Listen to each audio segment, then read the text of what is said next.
Skeleton. Hello everyone, DM Dungeon Mastery here with another episode of Creatures But Better. If you're new here, welcome. If you're not familiar with the series, I take a creature from Dungeons & Dragons and I convert it to 5th edition, or I take the creature that's already in 5th edition and I try to make it just a little bit more interesting with my own ideas and flair. Now, I am not perfect. I make mistakes, so if you see any of my mistakes, please call them out. I will fix them post-haste. And if you think you have a better idea or have any suggestions for ways that you would make your own creatures, please let me know in the comments down below. So, today's episode, we are going to the Bone Zone. We're doing the Skeleton, the zombie's more agile cousin. Let's look at a tidbit of lore from the 2014 creature stat block. Okay, so the 2014 monster manual, not the stat block. Excuse me, I misspoke. So, what are skeletons? Skeletons arise when animated by dark magic. They heed the summons of spellcasters who call them from their stony tombs in ancient battlefields, or rise of their own accord in places saturated with death and loss, awakened by the stirrings of necromantic energy or the presence of corrupting evil. Interesting. They are animated dead. Whatever sinister force awakens a skeleton infuses its bones with a dark vitality, adhering joint to joint and reassembling dismantled limbs. This energy motivates a skeleton to move and think in a rudimentary fashion, though only as a pale imitation of the way it behaved in life. An animated skeleton retains no connection to its past, although resurrecting a skeleton restores its body and soul, banishing the hateful undead spirit that empowers it.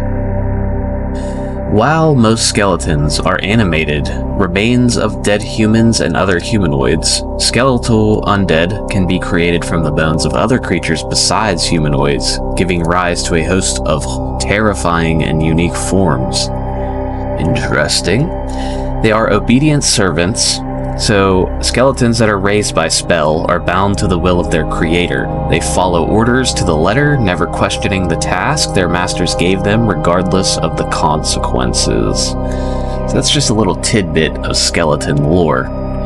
With all of that in our heads, let's look at the 2014 creature stat block from Wizards of the Coast and see what they gave us to play with. Hey, listen! This is Adbreak DM Dungeon Mastery, and I'm grateful for your support. Check out my Patreon for exclusive content like monthly battle maps, patron-only voting, and access to private Discord channels for feedback and sneak peeks on upcoming reworks. Anyways, thanks for being awesome. Back to the video.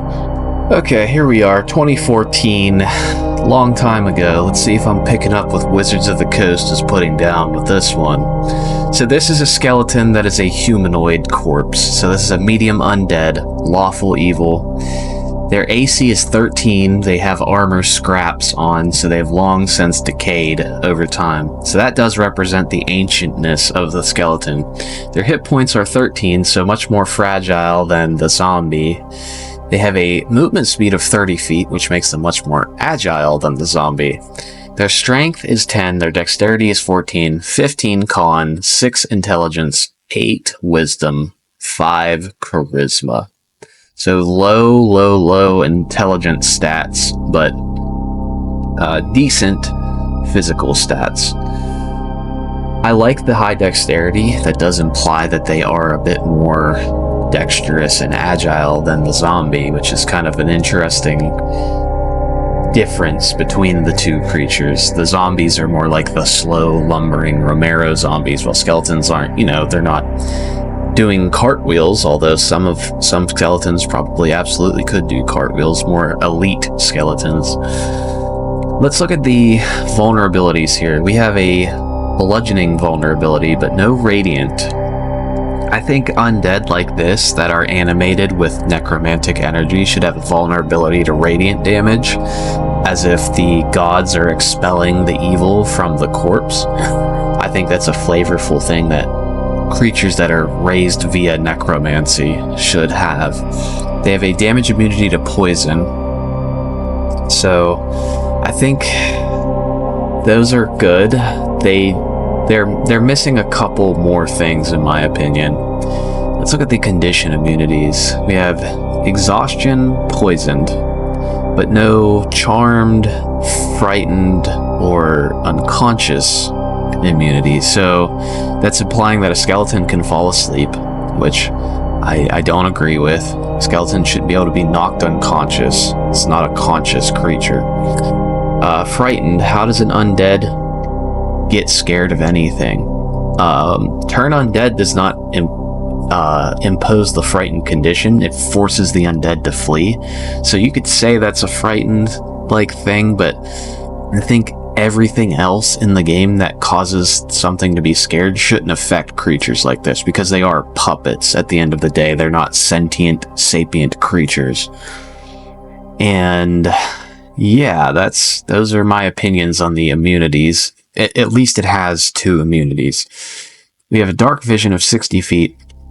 They speak no languages, but they understand the languages that they knew in life. So, depending on where you raise a skeleton, it may or may not understand you. Though I believe it's implied the magic sort of translates your commands to the creature and forces it to obey your bidding. Challenge rating 1/4, so it's supposed to be a really low-level mob creature. Proficiency bonus 2, that's as low as a creature's proficiency bonus can go. And the actions. So this is where the skeleton kind of is very one-dimensional. Not that it has to have anything complex or insane. It just is very obvious, is the way to put it, I suppose. So you know what a skeleton is going to do. It's going to either make a single attack with a short sword or a single attack with a short bow. I think it could have just a little bit more to give it a little bit more dynamic combat.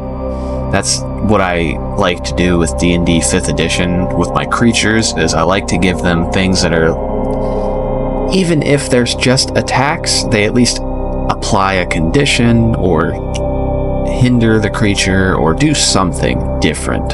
So let's look at my first iteration of the skeleton, and I have a bunch of them for you here today, so you'll have plenty to choose from. Okay, so this is our first skeleton. Nothing to write home about. This is just your simple quote-unquote minion skeleton. So this is the one where if you don't really want to keep track of its hit points, you give it a single hit point. If it gets hit once, it explodes, and you don't have to worry about it. This is a very weak skeleton. This is for low level parties, level 1 characters. So let's go through it quickly, because it's nothing to write home about, but I just wanted to have a very weak skeleton on the stat block. So let's see here. The first change you're going to see is the hit points. Very low. 3, you could even just set that to 1. Honestly, that's what I would do, so you don't have to even think about, oh, the wizard punched it and dealt 1 damage, it's still alive. Though you could do that. That's why I gave it just enough to survive maybe a 2 hit point damage attack, but not enough to survive pretty much anything else. The ability scores are the same. The stats are where you're going to see some differences here. So it has vulnerability to radiant damage now, has damage resistance to cold, and piercing and slashing from non-heavy weapons. So, you know, you have a big great axe, you should still be able to swath through this creature, but you have a regular sword, it's not going to do as much damage as you want it to.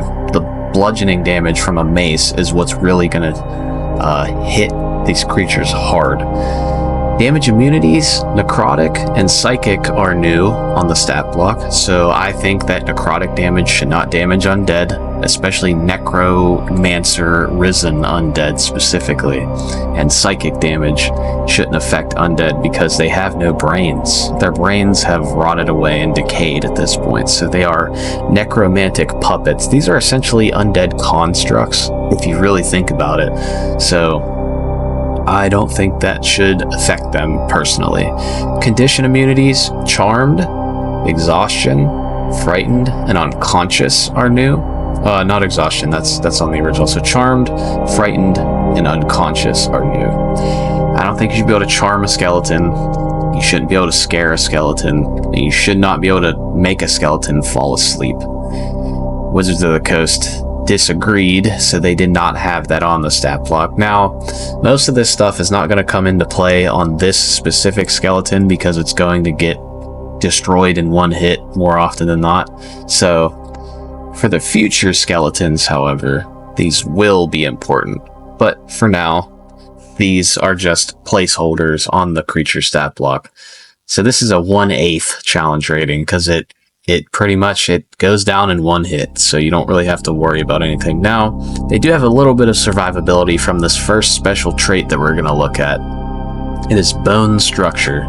Attacks that deal piercing damage are made at disadvantage against a skeleton. So yeah, it makes sense, right? You're shooting an arrow at it from really far away across the room. I'm picturing it's going to fly through the rib cage most of the time, or, it's going to be hard to hit a creature that doesn't have a lot of flesh for the arrow to really sink in. Now, you can still hit it in the head and kill it and whatnot, so that's why the attack just has disadvantage. It doesn't have straight up immunity, but it's just harder to deal damage with piercing damage. I think that's a flavorful way to make it make sense. Just keeps the cohesiveness of the imagination in there. We have Vigor Mortis. This comes from my zombies also, so it's sustained by necromantic energy and does not require air, food, drink, or sleep, and it is immune to any effect that would cause exhaustion or suffocation, and can remain active indefinitely without rest. I put it on paper, so now it's an official rule with my creatures that they cannot be, knocked unconscious, put to sleep. They can just stand and guard a place for thousands of years without ever needing to rest. Makes sense. They're animated by necromantic energy. Now, necromantic energy would imply to me personally, you might disagree with this, but to me that means necrotic energy. So necrotic damage is necromantic energy in my head canon. So necrotic absorption, its next special trait, now states that when a skeleton takes necrotic damage, it regains that many hit points instead. So this is an old school 3.5-esque way to run undead. Necrotic damage healed them back then. Most of them, if not all of them, at least the ones that were raised by necromancers, they could be healed with necrotic damage. So I think that's a cool way to heal your undead minions. Now, a Decrepit Skeleton, it's not worth it because it's probably going to explode in one hit, so there's no way you're going to really heal it. But on a more durable skeleton, that is going to make a huge difference. They have ancient weaponry. So if it rolls a 1 on any attack roll with one of its martial weapons, it crumbles to dust. Now, as I get into the actions on this one, remember, this is supposed to be the simplistic, baseline, just easy, brain dead, you don't gotta think about anything skeleton, but it's sort of just to intro you into my skeletons. So we have a rusted hand axe and a skeletal fist. If they roll a 1 with that rusted hand axe, it crumbles to dust, so they have a fist as a backup. And they can throw it, so they don't really have a short bow anymore. But yeah, this is just the weak level 1 characters want to fight a horde of skeletons. This is your horde of skeletons for level 1 characters that are much weaker than your average skeleton. So I know, nothing too exciting, but don't worry, it's gonna get better from here. We have to start from the bottom before we get to the crazy stuff. So let's get into the next skeleton. Alright, this is the fun one. This is the skeleton that I took as the baseline Wizards of the Coast skeleton, and I turned it into this. Now, skeletons are a bit more versatile than zombies in that they can really actually make use of the weapons that they're holding and follow some more complex commands according to their lore in the 2014 Monster Manual. So we won't go over the things that I went over for the skeletons unless something has changed. So this skeleton is identical to the Wizards of the Coast, other than all of the things that I added to the skeleton that we looked at prior to this one. So its special traits and its vulnerabilities and resistances are all the same. So let's look at the actions, which is where the skeleton differs mainly. So we have, remember, all of these rusted weapons and old weapons break on a roll of natural 1. So we have a rusted short sword. You can stab and slash with a sword. So I let them do rusted short sword. This is just the damage ability. So this is a stab slash. So it's a d6 piercing or slashing damage on a hit. Now this is not multiple different short swords. This is the same short sword, but different things that you could do with that short sword. So we have the rusted short sword fenting slash. Now this one is, you can see immediately much less damage, 1d4 slashing damage. And if it misses, it does 1d4 slashing damage, and the skeleton can use its riposte ability if a creature misses it with an attack before the start of its next turn. And we'll get into that later. But yeah, it does way less damage to the skeleton, sort of.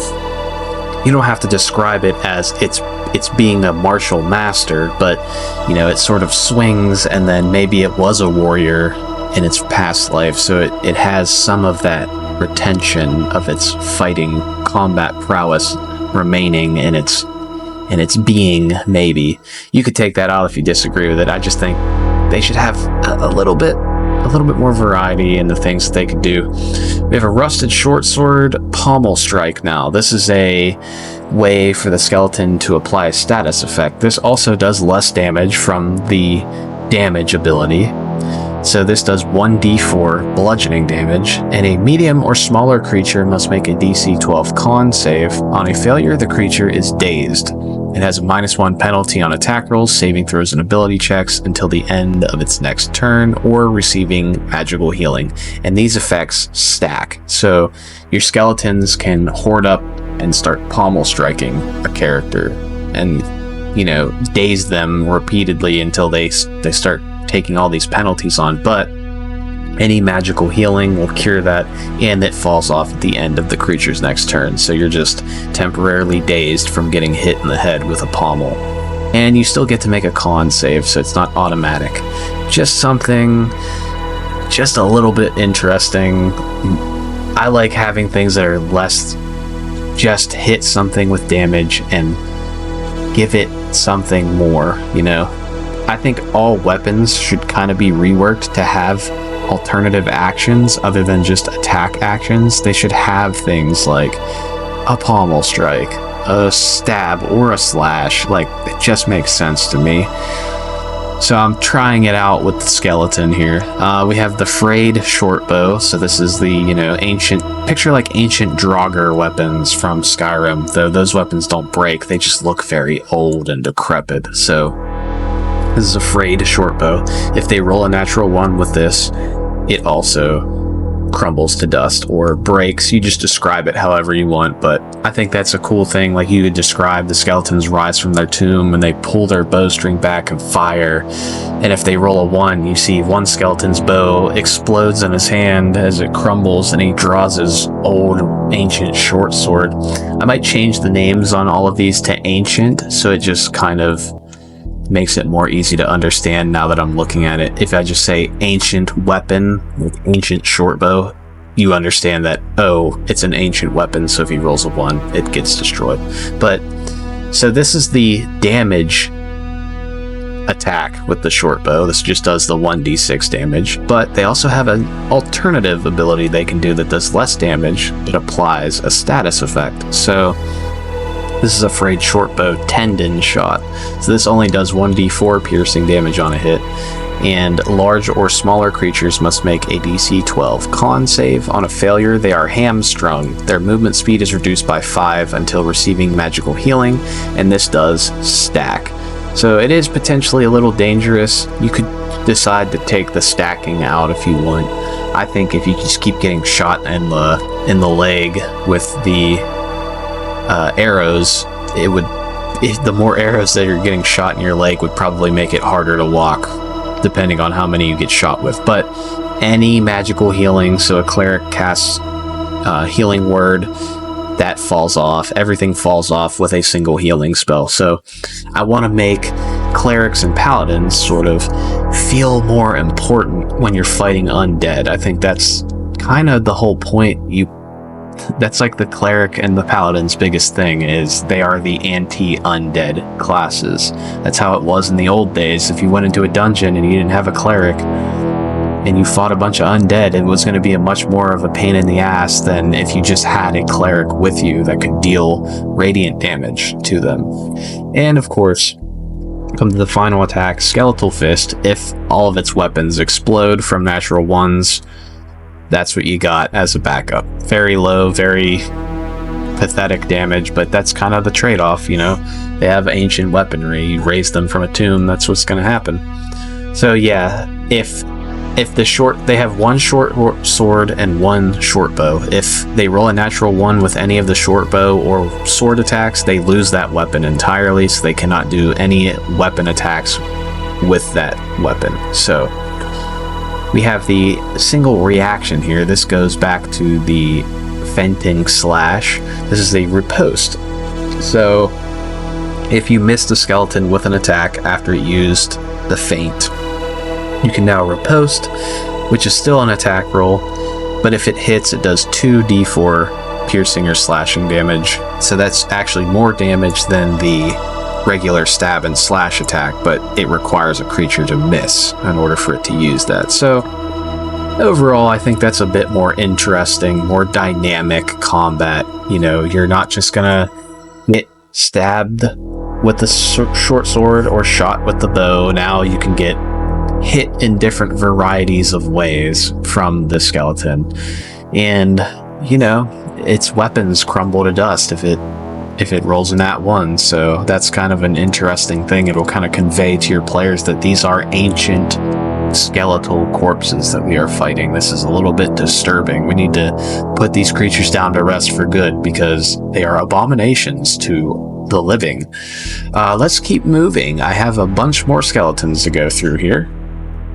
Alright, this is our skeleton that is right next to the basic humanoid skeleton in the monster manual. This is a Minotaur skeleton, and I have already created a living version of this creature, but I wanted to make this Minotaur skeleton more deadly. So this is a skeleton that if you were a necromancer and you raised it from the dead, you actually have a formidable creature on your hands, because you can heal this one with necromantic damage. So necrotic damage, any necrotic damage that you do, if you have it on a cantrip, I would say anything that does necrotic damage on a cantrip, if it like requires a saving throw, I would say the skeleton would auto fail it if it comes from its master.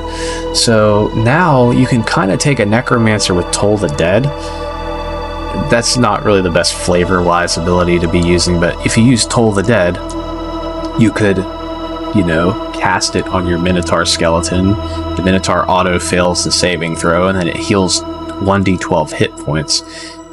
It's a whole action to do that, and then that's the only thing the necromancer would be able to do that turn. So I think it's cool. I think it makes you say, okay, we have to target the necromancer before we kill the skeleton. So, you know, cool little thing.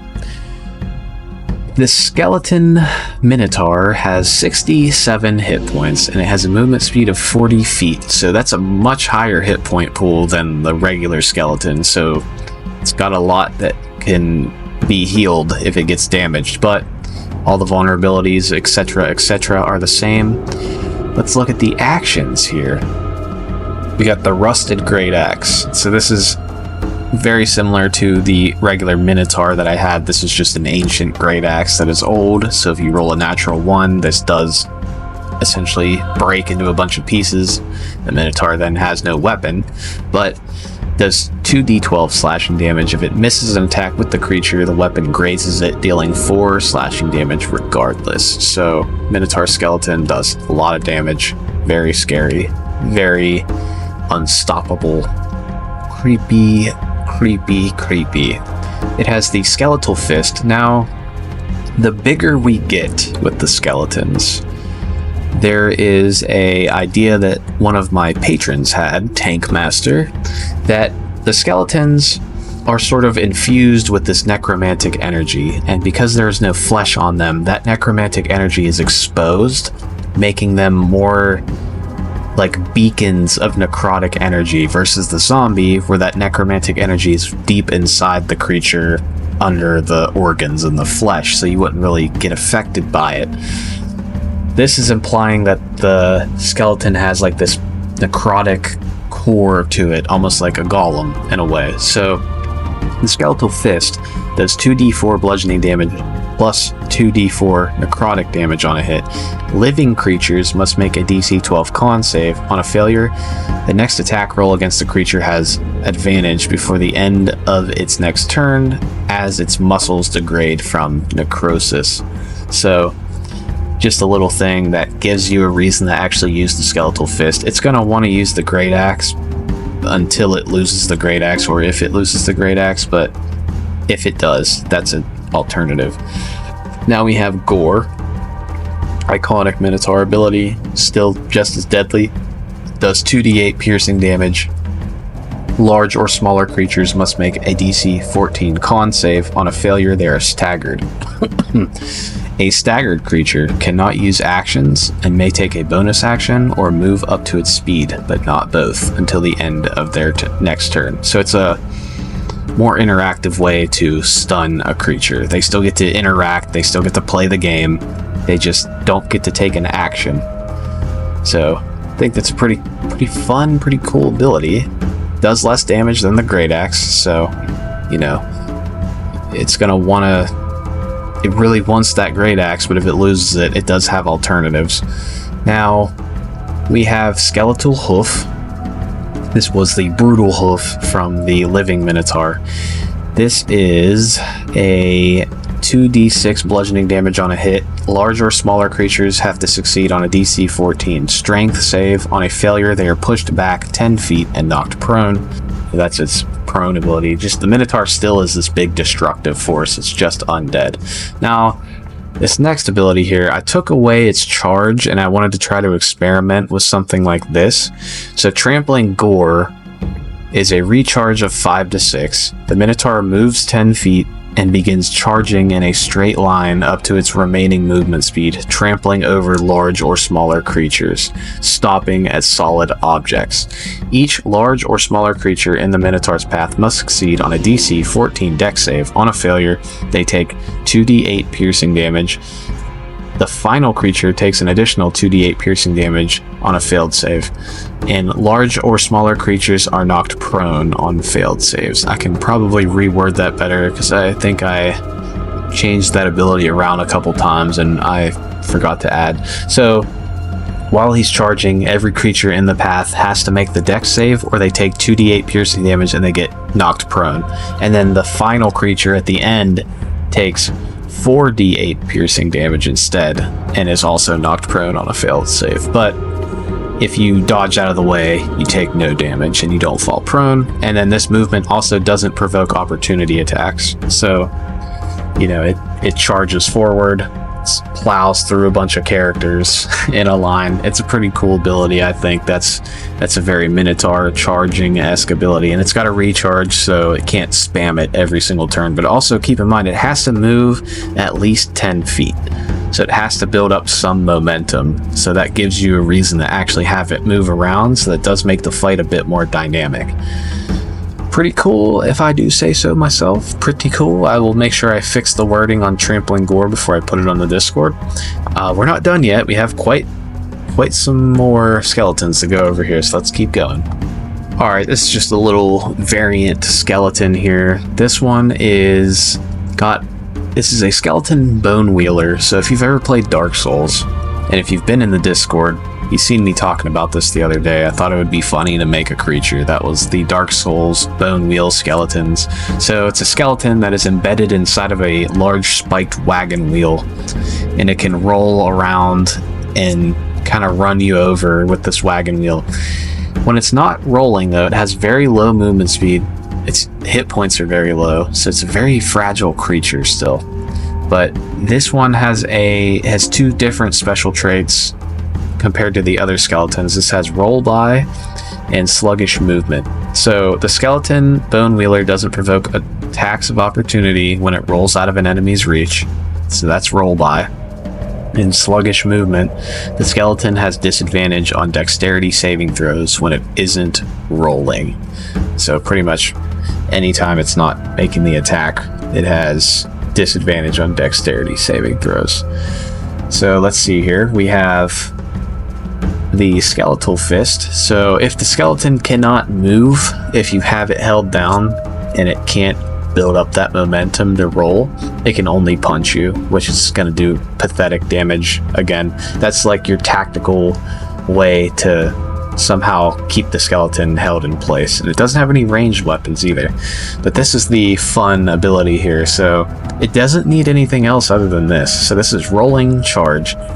The Bonewheeler Skeleton moves 10 feet and begins rolling in a straight line 40 feet long, 5 feet wide, passing through medium or smaller enemy creatures, stopping at solid objects.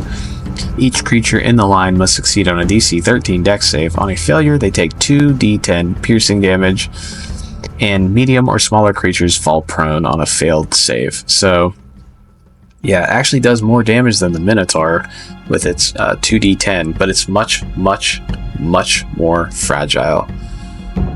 Might end up making that 2d6 piercing damage instead of 2d10 now that I'm thinking of it, because the Minotaur should probably deal more damage than that, but I thought it was a real silly little skeleton monster that you could have. But these usually get updated before I put them on the Discord. This is just me showing you what I have at the current moment before I upload them, but I do catch mistakes as I'm making these, so I'm definitely probably going to make that 2d6 or 2d8. Depends. We'll see what I figure out. But that's the Bonewheeler Skeleton. Let's move on to the next one. Alright, here we go. This is an interesting one. This is the Skeleton Bone Keeper. This was an idea that one of my patrons, Tankmaster, had. So, this is a skeleton that sort of hoards the bones of other skeletons and attaches them to itself. And it gets bigger and stronger as it attaches more skeleton parts to itself. So, this is a large skeleton. So, it has 57 hit points, can move at a speed of 30 feet. It has pretty low ability scores other than Constitution. That's its biggest ability score. That's actually its spellcasting ability modifier also, because it's that necrotic energy that it's using. So all of the special traits are the same, other than it is a CR5 and it has Holy Erosion. So when the skeleton takes radiant damage, its maximum hit points are reduced by that much. And you'll see why I put that on there, because it has to have a counter to what it can do. So looking at the actions here, the Skeleton Bone Keeper makes 4 attacks in any combination with its Withering Claws or Sap the Living. Alternatively, it can make 2 Grave Ray attacks. So let's look at Withering Claws first here. It is 1d4 slashing damage, so not a lot of physical damage, but it does 2d4 plus its con mod necrotic damage. When you use this on a corpse, the claws cause the body's flesh, organs, and muscles to rapidly wither and decay, leaving nothing but bare bones. Now that's important. But these are also plus 9 to hit, so pretty high to hit. And this skeleton's going to do decent damage, and it can make 4 Withering Claw attacks, so that's a lot of damage. The Grave Ray, this is its ranged attack. This is a ranged spell attack, and this is a 120 feet, 2d8 necrotic damage, and the creature can't regain hit points until the start of the skeleton's next turn. That's actually supposed to say living creatures can't regain hit points until the start of the skeleton's next turn, but it is just a way to deal with creatures that are far away. Most of these are just reflavored cantrips, so they're not actually as strong as you might think. This is a creature that you're supposed to put in with a group of skeletons as sort of an elite mob enemy. So this skeleton is walking around with other skeletons around it more often than not. So it's a 5th level boss monster, if you will. Or you can have multiple of them for higher level characters. Now this is Sap the Living. It could use this 4 times. So This is a target within 30 feet, must succeed on a DC 17 con save. On a failure, the creature takes 2d6 necrotic damage and falls prone. So that is its way to get around characters with incredibly high armor class. So this creature has a way to deal with, you know, very high AC or creatures that have low armor class. I might end up actually stating that Sap the Living could probably only be used once per creature, so that's to target 4 separate creatures, because it'd be kind of annoying if you had to make 4 con saves, but maybe not. I've had my players do it before. Now, this is the bonus action that it can do. This is an interesting ability. This is called Regraft.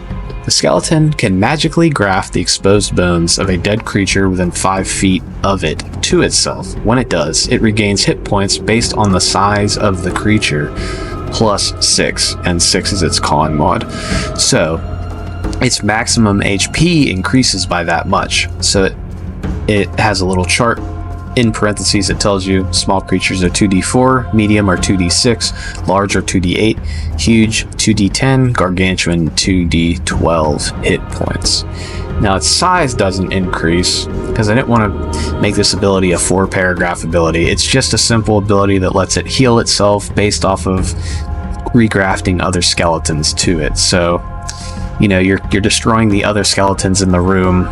This is regrafting the skeletons to itself, and all the hands on the skeletons are casting these spells around the room. So it's casting like Sap the Living.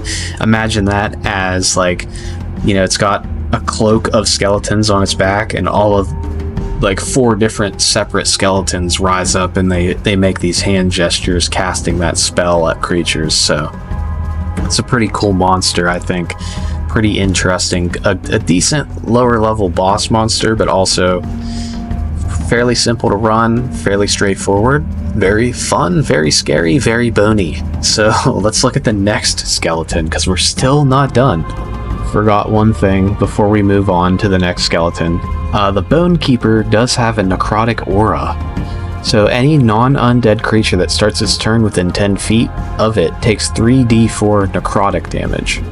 So that is implied that the necrotic energy that was needed to infuse and create this skeleton was so immense that it literally radiates this essentially necrotic radiation aura within 10 feet of it, and it damages the living. All creatures that are not undead just start getting sapped of their life energy. So that also is another way that this creature is pretty powerful.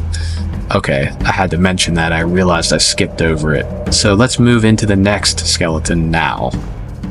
Okay, here we go. This is the giant skeleton. You know me, I gotta do a giant skeleton. I mean, I love giants. So let's look at this one. This is a huge skeleton. So this is literally the bones of a giant turned into a skeleton. It's armor class of 17, so their bones are much thicker, so they have 17 natural armor. So very, very big, thick, hardy bones. Much higher hit points than the regular skeletons, 172. They move at a 60-foot stride, so this is a boss creature immediately. Or if you have a bunch of level 20s and they gotta fight like 4 or 5 of these, it's gonna be quite the scary ride for them.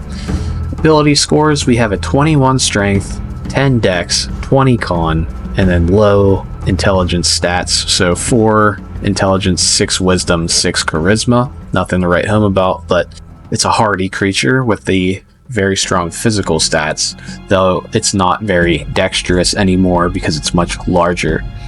Look at the saving throw proficiencies on this one. Plus 10 to strength, plus 10 to con. So going to be really hard to try to knock this creature over. All the vulnerabilities and immunities, etc., are the same. Let's look at its special traits. This has, much like the Bone Keeper skeleton we just looked at, this has greater necrotic aura. So the amount of necrotic energy to infuse a giant skeleton and animate it is even more immense than the other skeleton. So This is when the skeleton takes necrotic when any non-undead creature that starts its turn within 10 feet of the giant skeleton takes 3d6 necrotic damage. So that's pretty dangerous. You're going to want to bring potions of necrotic resistance when you fight skeletons like this now. It still's got ancient weaponry, so on a natty 1, that big weapon's gonna crumble to dust. But it does have magic resistance because of the amount of necrotic energy infused into it. I feel like should give it some sort of resistance to magical spells and effects. And it has turn immunity, so you cannot turn this undead. Not that I'm pretty sure clerics can't even get their turn undead to affect CR13 creatures, but if there would be some way that you could, you can't. Yeah, already pretty formidable. Let's look at its actions. So they do have multi-attack.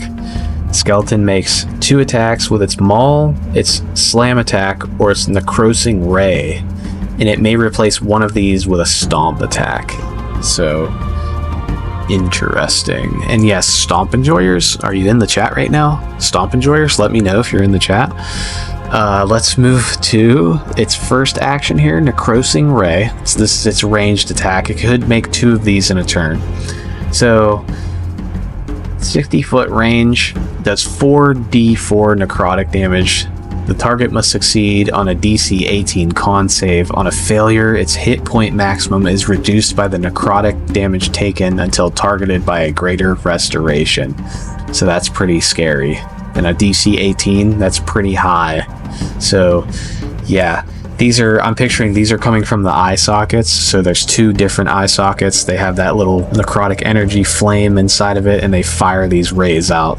So if, somebody's flying really high in the air, can't reach it, shoots that necrosing ray, possibly reducing its hit point maximum, because that's going to be a squishy creature more likely than not.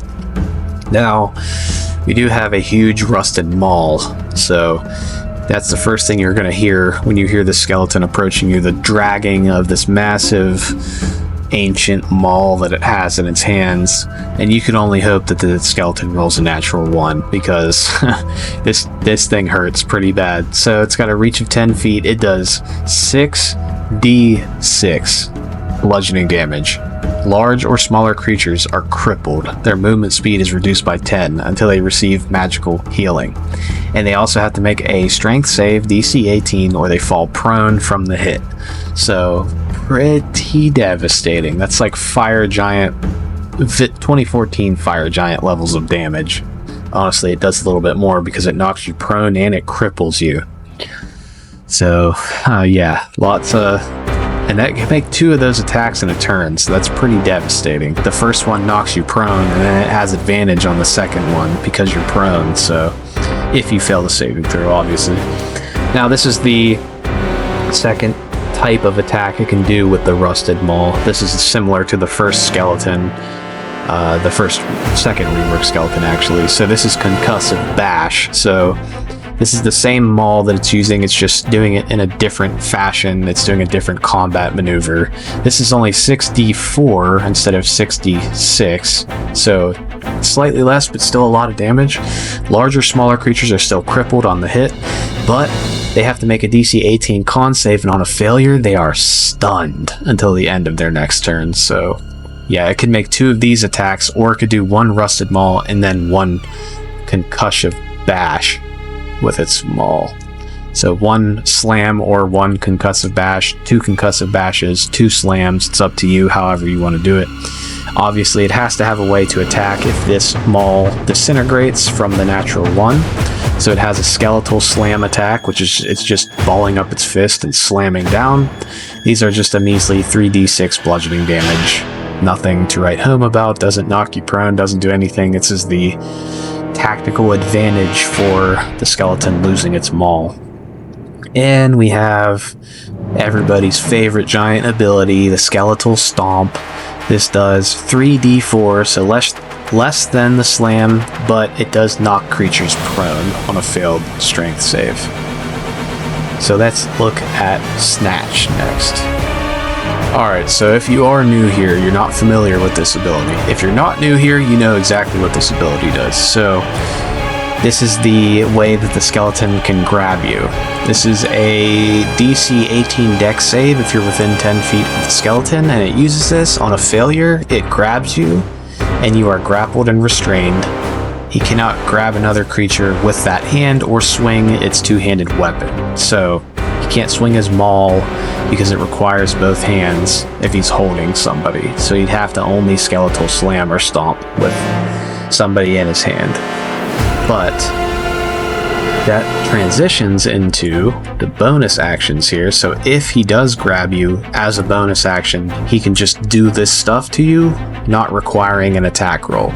So this just automatically happens. So crush, he squeezes you, dealing 3d4 bludgeoning damage. You remain held. Fling, he can throw you at a creature or an object. If he picked an object up, though, he can also throw it with fling. So if you want to say he rips the chapel off of a church and throws it, he can do that too. And it does a d6 bludgeoning damage for every 10 feet he throws it. And it goes up to 60 feet, so that's up to 6d6 bludgeoning damage. Now, if it hits a creature, they have to make a dex save or take the same damage and be knocked prone. Otherwise, if they succeed that dex save, they dodge out of the way. Nothing happens. This is the big ability here. This is its interesting, unique ability that separates it from the other giants. This is Cage of Decay. So, if we're assuming that the necrotic energy that is animating this giant skeleton resides under its rib cage as like this glowing, blackish, greenish smoke energy, the giant skeleton tucks a grappled creature beneath its rib cage, enveloping it in decaying necrotic energy. The creature is restrained, and its strength mod is reduced by 1d4 at the start of each of its turns while imprisoned this way. All damage suffered from necrotic aura reduces maximum HP equal to the necrotic damage dealt until the target is targeted by greater restoration or similar magic. The skeleton can imprison up to 2 creatures this way.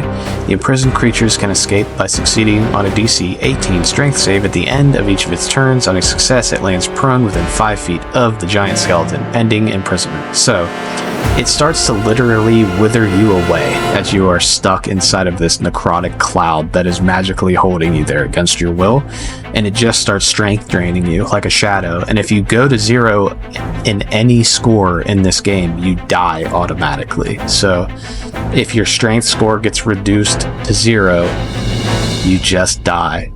So that's pretty scary. That's an immediate panic situation if somebody gets Cage of Decayed by the giant skeleton. So yeah, I think that gives you guys something really fun to play around with. Definitely gives me something really fun to play around with because I'm absolutely using this in my game eventually. I just have to have a reason to bring up a giant skeleton somehow. So we're still not done yet because I still have another skeleton I want to show you that is possibly even scarier than this one. Okay, here we go. Here is the big kahuna of all the skeletons here. We have the Ancient Dragon Skeleton. So, you want to run an Ancient Dragon against your players, but you don't want to kill them. And you don't want to wait till they get incredibly high level. This is sort of your answer to that, even though this is already still an incredibly difficult creature, just because of its damage output. Can't fly, though. So, this is a gargantuan dragon. So gargantuan is as big as it gets, other than a titan, which would be above that. Armor class is 18, so their bones are even stronger than a giant's bones. You could make that even higher if you wanted to. You could say its AC is 20, but I went with 18 just because. Hit points of 328. It's got a speed of 60 feet. Its ability scores are Strength and Con are off the charts. 27 Strength and a 30 Constitution. It's undead. It's got the highest end-all be-all Constitution. It's got saving throw proficiencies across the board other than its weaknesses, so it's got +6 Dex, +16 to its Con, +4 Wisdom, +4 Charisma. It's got Perception skills, Stealth skill, All of its other vulnerabilities and condition immunities are the same. It does have a blind sight of 60 feet, a dark vision of 120 feet. It's got a very high passive perception of 20. Now, this dragon cannot fly, so that's its first weakness. It cannot fly, so it's not going to be outmaneuvering characters like a normal dragon would. Let's look at its special traits here. The biggest change, it's compared to the giant skeleton, everything is the same other than it has supreme necrotic aura instead of greater necrotic aura. So any non-undead creature that starts its turn within 10 feet of the dragon takes 3d10 necrotic damage. So if it took an immense amount of necrotic energy to animate a giant skeleton, it takes an even more immense amount of necrotic energy to animate an ancient dragon skeleton. So even more damage coming from this. Now let's get into the actions. These aren't necessarily my ideas for a dragon rework, but I didn't want to make it too overbearing because I still wanted this to be like a lesser version of an ancient dragon because it's undead. It has none of its original dragon abilities other than its physical capabilities. But you will see some unique thing at the very bottom of the stat block. We'll get to that last. So it makes 4 attacks, 1 with its bite or tail, and 3 with its claws or wings in any combination. So let's look at the skeletal bite first. Plus 14 to hit, just massive.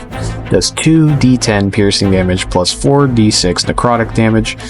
If you're huge or smaller, you are mangled, so your movement speed is reduced by half until you receive magical healing. Having your movement speed is pretty devastating. The dragon regains HP equal to the necrotic damage dealt this way, so every time it bites you, it's regaining hit points as it's draining your vitality, and it's empowering that necrotic energy within it. So, pretty scary. And a necromancer could heal this, potentially, if they had spells that dealt necrotic damage, like inflict wounds. So that's pretty devastating. Skeletal tail. Dragon spins around, swinging its tail in a sweeping motion. Creatures within 15 feet of the dragon must make a DC 22 dex save. On a failure, they take 5d10 bludgeoning damage. Large or smaller creatures are knocked prone. If they fail the save by 5 or more, they are stunned until the end of their next turn. So he could potentially stun the entire party if they were all surrounding and hitting it. Pretty cool. Pretty decent. Pretty devastating. Just raw primal fury from this dragon. We have a skeletal claw, does 2d6 slashing damage plus 2d6 necrotic damage. I should probably add something else to that. I kind of want to see what the comments have for ideas for what else to add to the skeletal dragon. It was me dipping my toe in, so I've never reworked a dragon before, but these are just some things that I kind of came up with as I was making it. The skeletal wings, now, instead of it being able to fly, it doesn't have legendary actions. It can actually just use its skeletal wings as a weapon now, because they do have claws on their wings. So this has much further range. It does 15 feet of range. It does less damage because there's no necrotic damage, but huge or smaller creatures are off balance when they get hit with this. So they have disadvantage on strength and dex saves and strength and dex checks until the end of their next turn.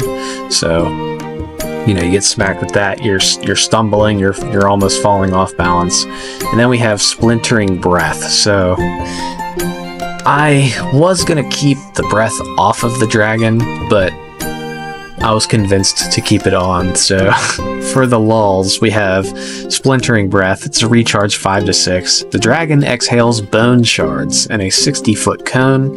Each creature in that cone must succeed on a DC 24 dex save. On a failure, they take 15 d8 piercing damage. On a success, they take half damage. So pretty cool. That is just it's a simple creature. There's not much else to it. It just does a lot of damage. It hinders the creatures, and it can heal itself, can knock creatures prone. I think the skeletal claws, I might add something else to them just to show that you're being necrosed. I didn't want to have every attack require a saving throw, because then that really slows combat down, especially if he hits with 4 claw attacks, or 3 claw attacks or 3 wing attacks. I just wanted whatever is associated with that to activate. Now this is gargantuan, so that's humongous. That's very big. I think that gives you guys a lot to play around with if you're really looking for some skeletons for your D&D campaign. I am DM Dungeon Mastery. I appreciate you guys for sitting through this one. Let me know what you would do differently if you have any ideas for some skeletal creatures, or for the dragon specifically. What things would you add to this dragon that could possibly be flavorful but yet make sense and not make it too overpowered? I will see you all in the next video. Thank you for stopping by.